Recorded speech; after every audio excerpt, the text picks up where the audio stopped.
caught the last video, then you saw us mill and build this 2-panel style rail door right here. You also saw us glue up our giant panel for our raised panels that are going to go in here, and we're about to release that from the clamps right now. This is my first time using these bar clamps, by the way. We just picked these up and they worked really well. Insane amount of pressure that you can apply to these. This thing is a solid slab right here. So we'll clean this up, get these edges sanded down. It's actually really flush. We're able to adjust it, so we're not really sanding out imperfections in the alignment. We're more just sanding out that excess glue squeeze out.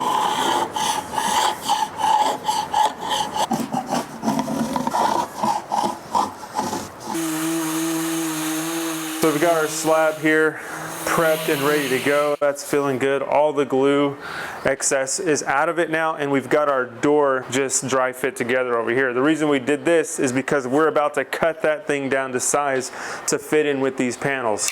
So what I've done already is I've already measured the size of the inside of these panels. So right here I've got 27 1/4. I need to add a 1/2 inch to each dimension that I get in here, because our panel is going to engage into our groove 1/4 inch on each side. It's also going to have a spacer ball there that's going to help keep it centered. We'll get into that later. But now that I know all my dimensions, because I have this setting right here and I can get all those, we can now cut our slab over here to those exact dimensions.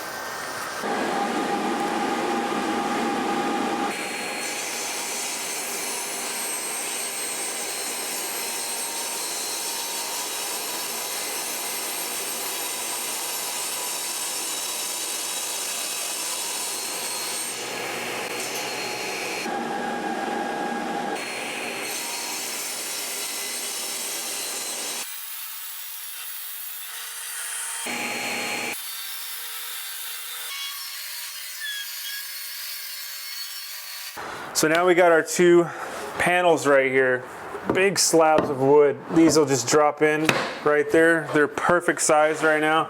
And this is going to be the heaviest bathroom door ever. Love it. So yeah, this is gonna have some weight to it. It's always amazed me how little tiny screws into a jamb hold heavy doors. It's crazy. But those are ready to machine. We have an offcut over here. They came off of that original slab, and this is what we're going to use to dial our raised panel in. Now we have already been messing with this. We were kind of playing around with it yesterday after we glued this up. So this is the bit I was originally using to play with this. So this is another offcut here. So that's the shape that this bit gives you. So this bit right here is very old. You'll notice it even has a chunk of one of the cutters blown out right there.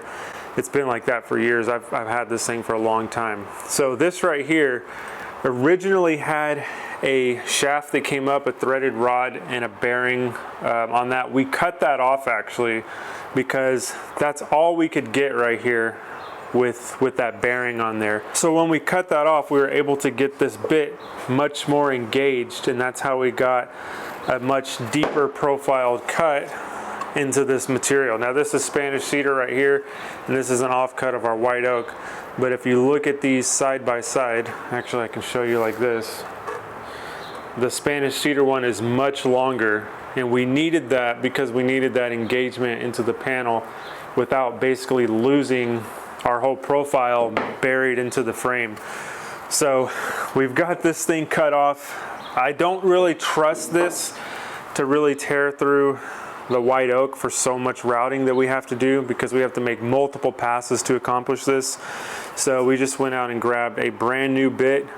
We're going to decapitate it like we did this one. We're going to take that head off right there so we can get this same profile right here in our white oak. So first things first, we got to take our multi-tool and zip that off right there.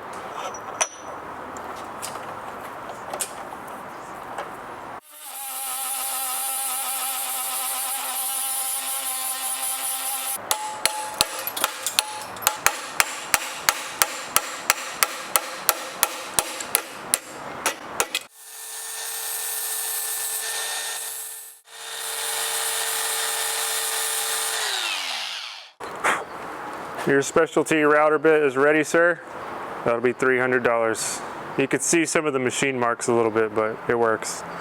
All right, we'll drop it in and do our sample. So we've got our bit dropped in here now, and the idea in taking multiple passes is we're gonna move the fence over rather than moving the bit. We're gonna see how that works. So I'm gonna make one pass there, ease in a little, ease in, ease in, ease in, and then I have a pencil line right here to where I wanna stop easing in. So when I get to there, I'll know I'm done. But we wanna make sure that this method is gonna work versus, you know, raising and lowering the bit.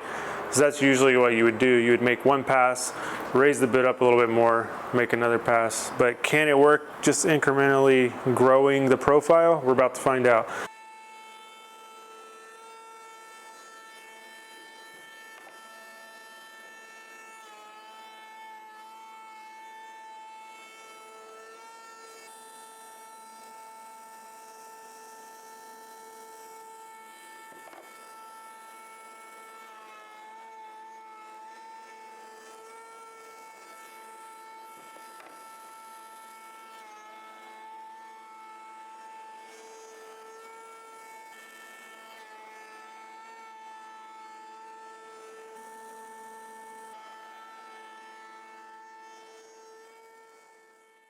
That's what we end up with on our white oak. That's what we had to go off from setting up yesterday, and we've matched it exactly. So this piece right here though is a little bit thicker, so we're getting kind of a little square edged lip right there. It doesn't bother me though, it looks kind of cool. And that seemed to work well and just as good as opposed to raising and lowering the bit, because we really don't want to raise and lower the bit, because this 1/2 inch right here, we want to keep that because we have that 1/2 inch groove in our stiles and rails. So we really don't want to mess around with moving that bit. We'd rather do it this way, and thankfully it works out really good. So what we're going to do now is we're going to do that same exact process on all sides for these panels, so that when we end, we have all sides of this looking just like this.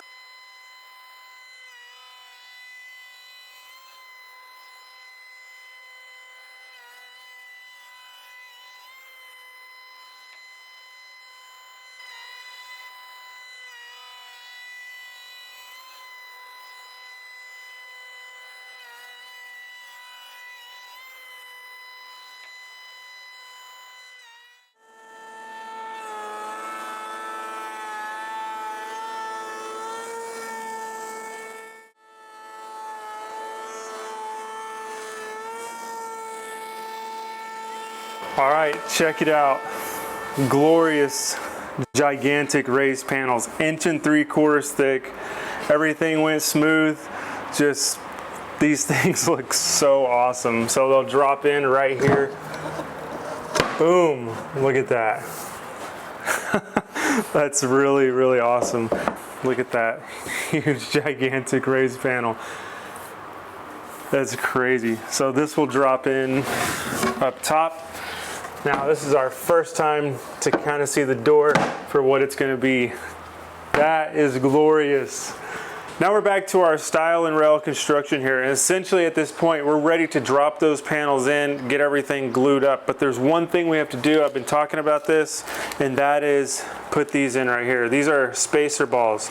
They're exactly what they sound like. They're just little 1/4 inch kind of rubber type balls, and what they're going to do is they're going to drop into our groove, and they're going to keep the panel centered. So I'm actually going to CA glue them in place. So I got some fresh CA glue right here. A little dab in our groove.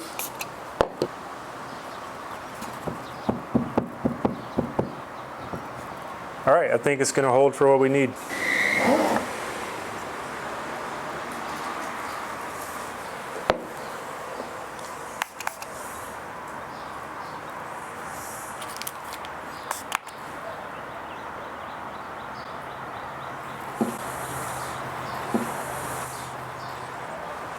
So we're getting ready to do our dry fit assembly, and one thing I need to keep in mind is when we made this big slab, we have basically an opportunity for continuous grain. So check this out. When I put these two together, that grain is just going to be continuous. It's so cool because what you see down here on the bottom is going to be continuous with the top panel. So for our dry fit, it's not that important. Actually, it is really important. We need to make sure this is going in the way that it's going to go when we actually glue it. All right. And one cool thing about those rubberized balls is they can compress too. So if there is a bit of a gap or something when the clamp squeezes it, it has some give to it. You'll probably slide it on like that.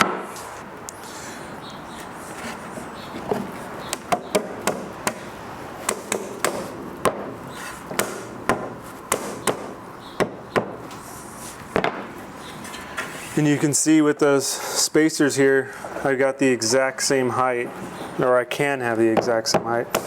Just tap it down, compress them, boom. Look at that, that's glorious. And you can see the spacer working on these panels. With these panels being loose in there, you don't want them like shifting around. That's the whole idea of those.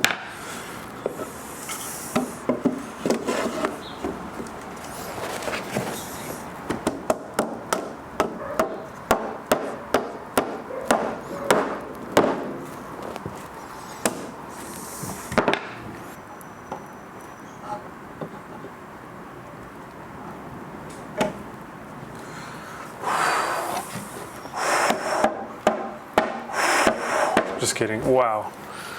It's a good feeling.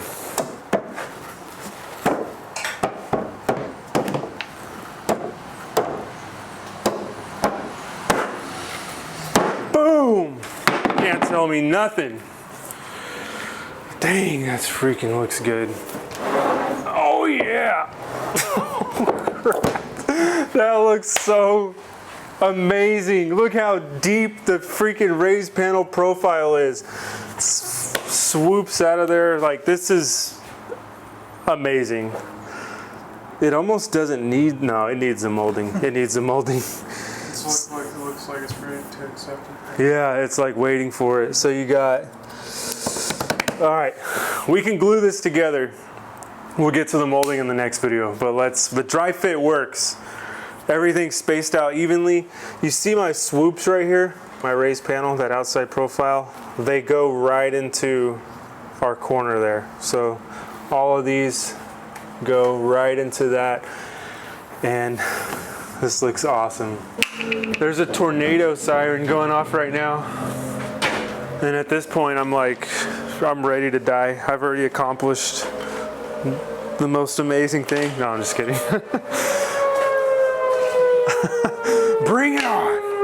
The tornado could not destroy this door. There's no way. For those of you who aren't from Texas, tornadoes are really common. We have them like every week, so it's nothing to be worried about. We see them all the time when we're driving, and we all wear cowboy hats too. I usually just don't have mine. It's early in the day, and look at this weather.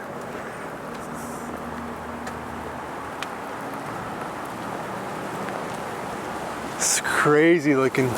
Oh, here it comes. Oh, dang.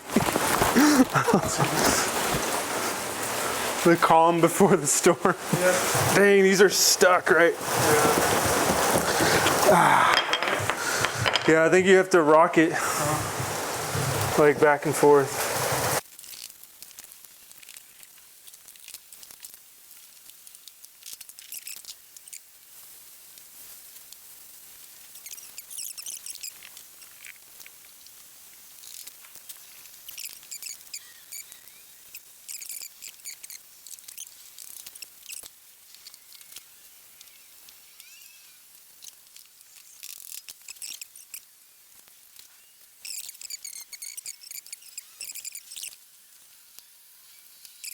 So we have now completed the first raised panel interior door for my house here, and it is raining hard.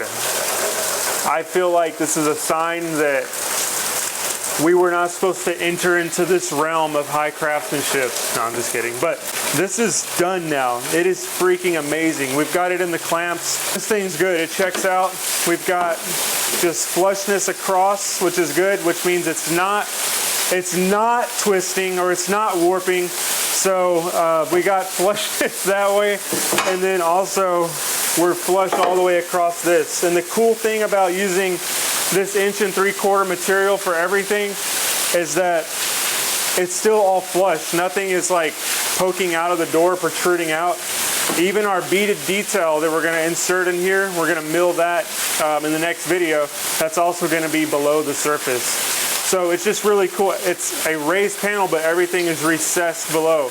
But I am super happy with the way this came out. So we're going to pick it up with you guys in that next video where we're doing the beading inside of our panels here. You didn't know this, but our shop actually has it's lakefront property. I do a lot of fishing here. The kids like to swim here. It gets pretty deep. Yeah. Believe it or not, nothing ever really comes in here. It all just, it flows out just as fast as it comes in. So it's pretty crazy. This is a real goose drowner though, so this one might be different.